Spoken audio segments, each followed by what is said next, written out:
This is your host Ram, welcoming you to your weekly cricket show, the Cricket Happening Show. So, first, what I'm going to do, we'll have a look at some cricket news. But first, I'm going to start off with the second Test match, which probably from now, I think, from probably a couple of hours from the match will be starting. It would be day three in the match between West Indies and New Zealand, the second Test at the Basin Reserve in Wellington. Now, Basin Reserve in Wellington, what it has shown is that this particular pitch. I mean, let's first talk about the situation. New Zealand, definitely the West Indians. I thought on the first day, the bowlers did a very good job by throttling the New Zealand batsmen, and runs were not easy to come by. And also, it was a very good toss to win. Let us see who won the toss on that particular day, on the first day, on the Basin Reserve in Wellington. Yes, West Indies were the ones who actually won the toss, and I thought Jason Holder had made the right decision, electing to bowl first. Besides what one saw on this particular pitch, this Basin Reserve pitch had everything in it for the bowlers. There was pace, there was bounce, and that too steepling bounce at that. And definitely the West Indian bowlers, especially I would say the first session of the play in the second Test at Basin Reserve, definitely belonged to the West Indies when they had the New Zealand innings in real trouble at one stage. I thought of 88 for 3, I suppose, if I'm not wrong. But nevertheless, we'll look at that later. But just talking about the game, so West Indies bowlers were all over the New Zealanders in the first session of play. They lost Tom Latham for 27. Blundell was bowled by Gabriel. Gabriel was the best of the lot. He was getting the ball to really bend in, and he was the one who picked the wicket of Tom Blundell. Will Young, tried to rein himself in, but he was also a victim of Gabriel for 43 for boundaries, but looked good at the crease. Ross Taylor was consumed by Gabriel as well cheaply, and then it was Henry Nicholls who really had to hold the fort for the New Zealand team, and which he did. And Henry Nicholls was under extreme pressure because for 13 innings, he has been to get even a 50. And he was under tremendous pressure. And as we all know, Devon Conway is one of those talented blokes in the New Zealand team who is breathing down the neck of any of the players there, because it's healthy competition there in New Zealand as far as cricket is concerned. So in this case, Henry Nicholls, it was definitely an innings which was due, and it was a very, very timely innings. At that innings, he finished with 174 with 2 fours and 21 fours and 1 6. He came at a situation, as I said, it was at the lunchtime, he was there at the crease, 78 for 3, and he was along with Will Young. But, Henry Nicholls, is a very strong player on the offside, and Henry Nicholls really played beautifully, and this was his 6th Test century. So definitely that is a great credit to him in a very short Test career that he has. He already has 6 centuries, and one really has to say that Henry Nicholls was the innings which enabled the New Zealanders to go and sit down on a score of 460. And Henry Nicholls definitely a wonderful knock, 174, 21 fours and 1 6. But PJ Watling coming into the New Zealand team, which was good to see, but he was out to the bowling of Joseph for 30. Daryl Mitchell contributing 42 with 5 boundaries. Kyle Jamieson was out for 20. Tim Southee for 11. But Neil Wagner, what a partnership there between Henry Nicholls, 359 for 8 when Tim Southee departed the scene. And the 9th wicket fell at 454. So that tells you it was a 95 runs partnership, of which the lion's share was Neil Wagner with 66. He was in partnership with Henry Nicholls at the other end. And Neil Wagner, we all know he's a very, very aggressive cricketer. When it comes to bowling, he does not give an inch. He does not take an inch. And but in his batting, he showed that the real aggression by spanking 4 sixes with tremendous power and also 8 boundaries. It was a treat to watch him as he went rattled along to an unbeaten 66 of 42 deliveries, 8 fours and 4 sixes. And looking at the way he was playing, he was in a real mood. But the Trent bowled the very first ball that he received, he dispatched it for a six.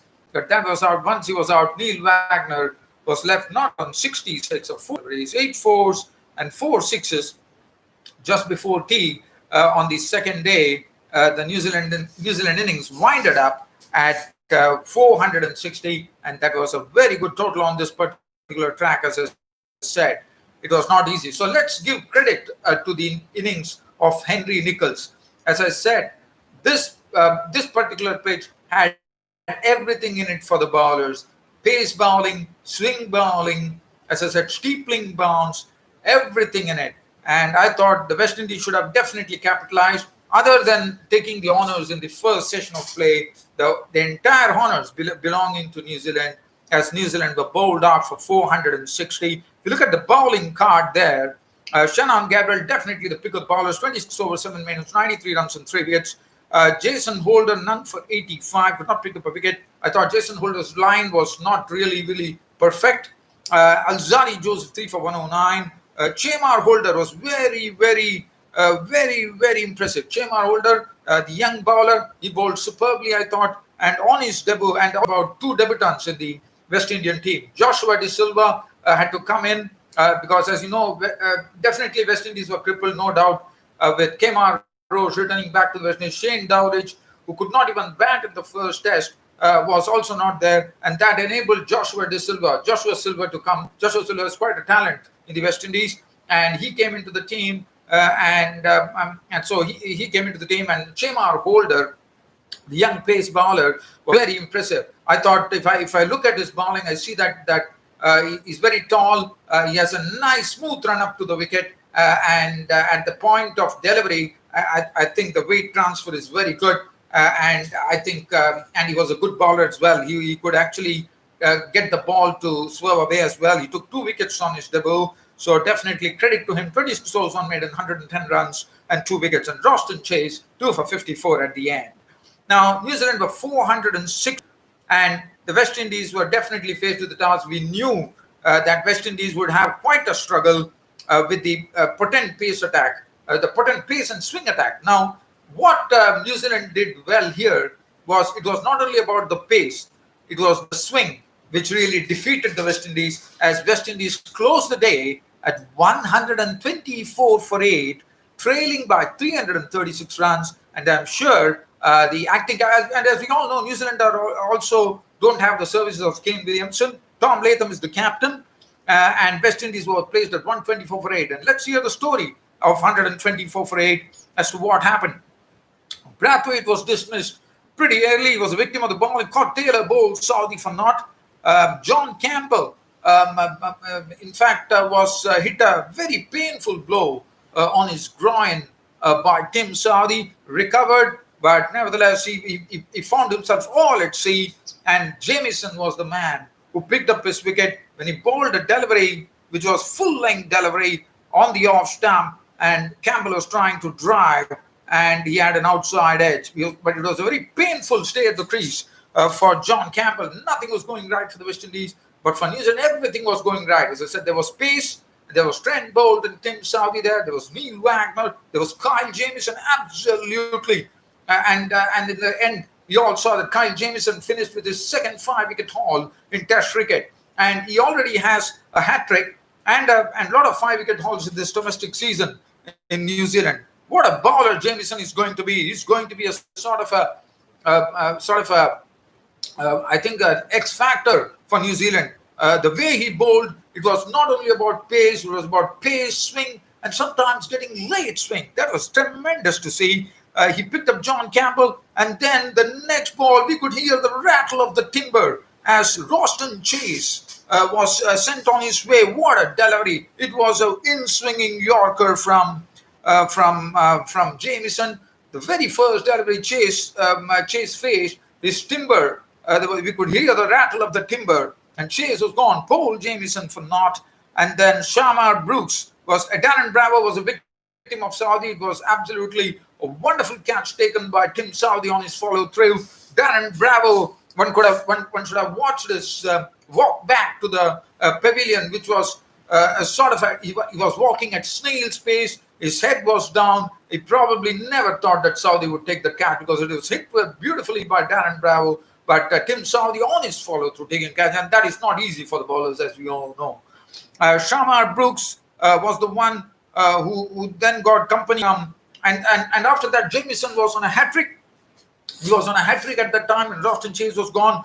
Jermaine Blackwood had to survive two deliveries which went for reviews, but the umpire was right, and then Jermaine Blackwood stayed. And then and after that, Jamieson really caused a real stir at that particular moment with the when the West Indians score reading 29 for 4, and they were in all sorts of trouble. But Shamar Brooks stuck it out there along with his partner. It was, I think, Jermaine Blackwood. So Shamar Brooks was definitely, he was the one who was trying to play the anchor role with contributing 14. But Jamieson came back once again to hit that stand. This was a stand which was doing well for them.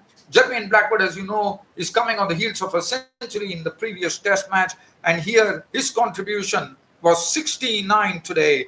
It was a very, very attractive knock. He really went for the attack. 69, 11 boundaries in that, as he was the victim of Saudi.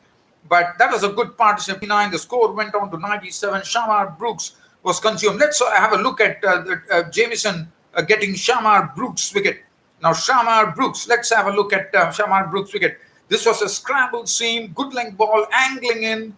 And what Jamieson is doing is he's tall, and he's not only able to get the ball to swing in, he's also able to get the ball to move out. And that makes him very dangerous. He has a good, being a tall bowler, he could get a good bouncer. He could make life very difficult. And I think he's going to be someone that one is going to talk about in New Zealand cricket for many, many years now. Scrambled seam, good length ball, and Brook thought probably the ball is going to go away, shouldered arms, and one could hear the voice of the stumps being hit with the ball, and he was rewarded. Jamieson was bowling superbly, and he was on fire, one could say. And then the next wicket, Jason Holder was a victim of the bowling of Jamieson as an attempted pull shot went awry. And Joshua De Silva, the debutant, survived, not out on 2 at close of play. Alzari Joseph was a victim of Jamieson. He could not, we all know that Alzari Joseph got his career best score in the first test, but not to be here as he pressed forward to defend the ball from Jamieson, thin outside edge. And this was a second 5-wicket haul for Jamieson. Chamar Holder was not on 5. And West Indies is staring down the barrel right now. But they are down by 300. They're trailing by 336 runs currently. And I'm sure Tom Latham is going to enforce the follow-on. There's not much batting to come as they are in the tail right now. Tim Saudi, 3 for 29, bowled excellently. Trent bowled none for 32. But look at Kyle Jamieson, 13 overs, 4 maidens, 34 runs and 5 wickets. Tremendous bowling from Jamieson. He really started shaking the West Indian batting lineup. Neil Wagner was wicketless, but nevertheless, he did his job. 11 overs, 5 minutes, none for 26. So that is as far. So New Zealand, West Indies, as I said, from now, I think probably in a couple of hours' time, we'll see West Indies resuming their innings, and they would have a real task on hand. Now, let's go into the pink ball match, the rehearsal match, which is happening before the first test match between India and Australia kicks off at the Adelaide Oval, the pink ball day-night test match. But this was a good exercise. Now, let's have a look at the cards. India are definitely on the ascendant here, going into day 3 of the tour match at Sydney, where the Indian team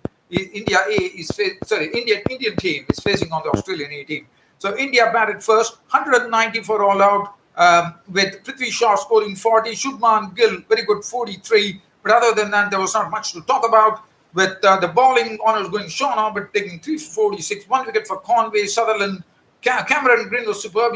Cameron Green was also hit let's talk about Jasprit Bumrah here. Jasprit Bumrah getting his maiden half century. I mean, this was his maiden half century in first class matches. That really says that was a good innings. Jasprit Bumrah was not out on 55 or 57 balls, 6 fours and 2 sixes included. Jasprit Bumrah definitely surprising everybody, and he was given a guard of honor by the Indian players as he walked back to the pavilion. 194 all out the Indian team, and now it was the turn for the Australians. But the Indian bowlers did a tremendous job as they bowled out the Aussie A team for 108 runs. It was Mohammad Shami, 3 for 29, 2 for 33 for Jasprit Bumrah, 3 wickets for 19 for Navdeep Saini, and 1 for 20 for Siraj. So this pace bowling pair are really ripping apart the Australian A team. If you look at the Australian A team card, Joe Burns is under tremendous pressure because he is once again, this was his second match that he got an opportunity, but he was dismissed for a block by Jasprit Bumrah. Marcus Harris, who has been reined in with David Warner not there, and also the news comes that the Aussies have also lost Pukowski, who was probably one was thinking he would be making his debut, but it is not to be because of the first test match against India. Marcus Harris would be the likely candidate there, and he has been in some good form in the Australian domestic circuit this year, and he contributed 26. After that, Maddinson was out for 19, Ben McDermott not, Alex Carey 32 was the next highest scorer, Abbott not, William 12. I'm not going to go into that. Cameron Green was replaced by Patrick Rowe, the debutant, and he was not out on 7. Now, the Indian second innings was something that the Indian team would be very happy about in this pink ball match, as they finished at the close at 386 for 4. If you look at the card there, Prithvi Shaw was out 3, but everyone had good hits there, and there were 2 centurions. It was Rishabh Pant's swashbuckling knock there. He was not out on 103 of 73 deliveries, 9 fours and 6 sixes. At the other end, Pant Vihari, a compact 104 with 13 boundaries. Shubman Gill making 65, Mayank Agarwal 61, but Prithvi Shaw once again failed. I thought in the first innings, Prithvi Shaw, we'll be getting onto that. So Prithvi Shaw, once again, Prithvi Shaw definitely not doing well with the bat, failing with the bat there. 61, Shubman Gill 65, but 2 centurions there. Pant Vihari and a swashbuckling Rishabh Pant, a knock of 103. And so that would really say that Rishabh Pant definitely would be playing in the pink ball test match in preference to Ridhiman Saha. But we all know that Ridhiman Saha is the best test wicket keeper as far as India is concerned. In India today, the best wicket keeper in the land is Ridhiman Saha. But I have a feeling with this innings from Rishabh Pant, it would be Rishabh Pant who would be taking that spot. Sean Abbott, 2 for 50 for Mark Steketee, who bowled very well in the other match as well, as you know. 254, 1 wicket for Wildermuth and Mitchell Swipson. So that's it. So Indians are leading by 472 runs going into the third day, and that is going to be quite a contest there. The Australian A team would have to put up a much wonderful performance if they want to ace the chase there against the Indian team. Now, the next thing, the Big Bash, as you know, has got those innovations which are going, which you are talking about, and it only gives me time to just share the results. The Melbourne Stars won the match by 22 runs today. And there is another match which happened between Renegades and Scorchers. Melbourne against Sydney Thunder. Melbourne Renegades playing the Scorchers, and Renegades won by 7 wickets.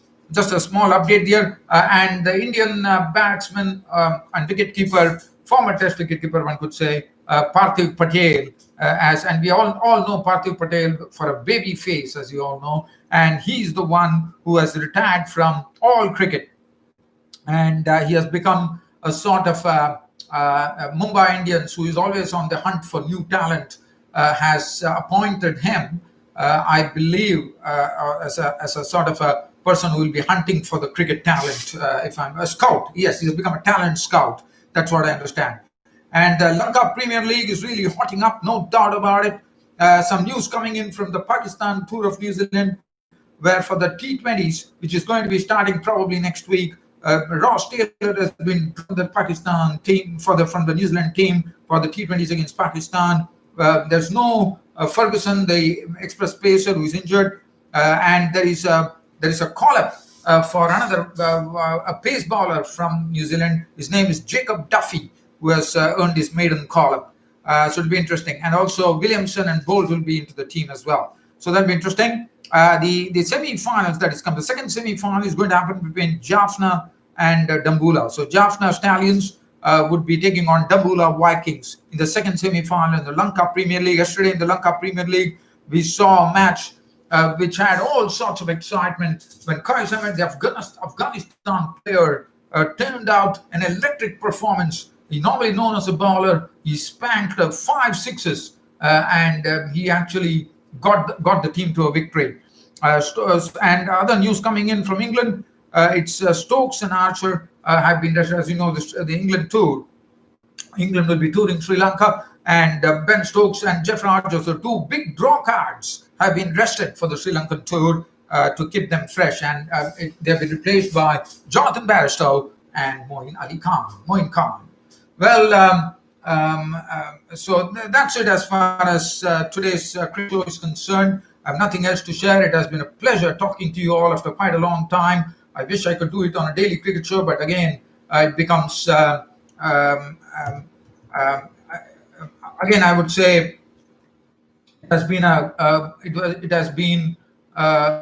good thing that I was able to come to you and speak to you and dwell on cricket. Well, dear fan subscribers, well, again, always you're free to look at my cricket website, www.cricket-status.com. You have my cricket Twitter page, and you also can get onto my cricket Reddit, where I'm very active.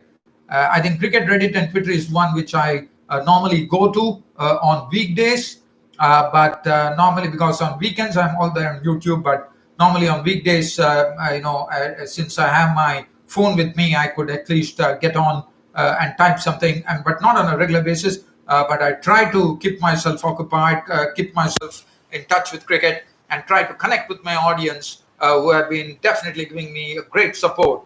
Okay, so that's the thing, and well, I have nothing else to say.